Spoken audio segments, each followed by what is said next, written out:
President of the United States was in San Diego today. The Commander-in-Chief touched down at MCAS Miramar at 11:45 this morning, and we captured it. And then he left around 3:15 this afternoon. We have complete coverage of today's visit for you. Fox 5's Jason Sloss is live in La Jolla, where the president was raising money for the Democratic National Party. But first, Sharon Chen live at MCAS Miramar. Sharon?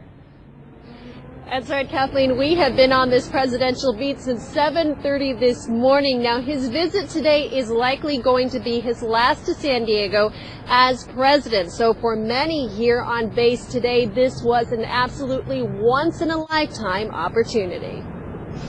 The president arrived in San Diego Thursday as part of a quick 3-day fundraising tour around California. Air Force One spotted just before noon.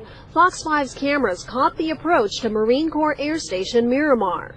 As the president's plane taxied the runway, members of the military and their families eagerly awaited his arrival.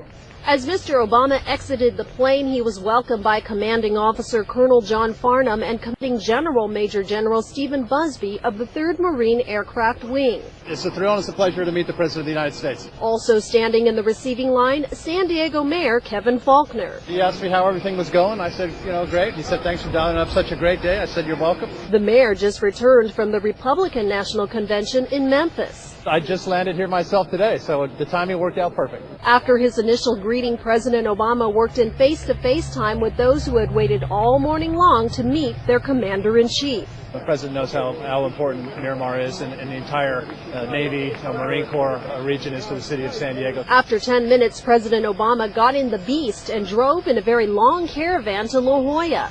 This was his 4th time visiting San Diego, but Mayor Faulconer's first time meeting the president. It was great. Very warm, very friendly to be here, obviously, and to welcome him and on behalf of the city of San Diego to San Diego. It's quite a thrill, and it's always an honor to meet the president. 3 hours later, the president returned to Air Force One, and with a quick wave, it was wheels up. Next stop, San Jose.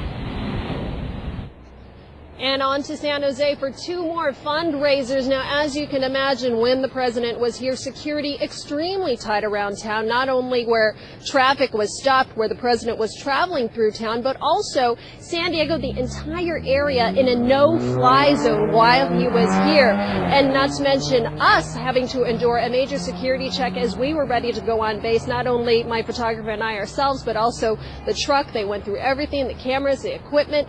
But you know what? It's always an exciting day when the president's here, so we didn't really mind. Kathleen? And for all those reasons, security being the top of that list, I'm sure that's why the president detail decided to land at MCAS Miramar. Yeah, we talked to military officials about that, and they said that when the president can, he's always going to try to land at a military base simply because there's more control. If he had landed at Lindbergh, they would have to deal with civilians and whatnot. It's just a much more easier environment to handle when it's at an Air Force base or a military base. Yeah, and I'm sure very comfortable for the Commander-in-Chief to be surrounded by our incredible Marines. Thanks so much, our Sharon Chen. Well, the purpose of the president's Southern California visit was to raise some cash for his party. Fox 5's Jason Sloss is live in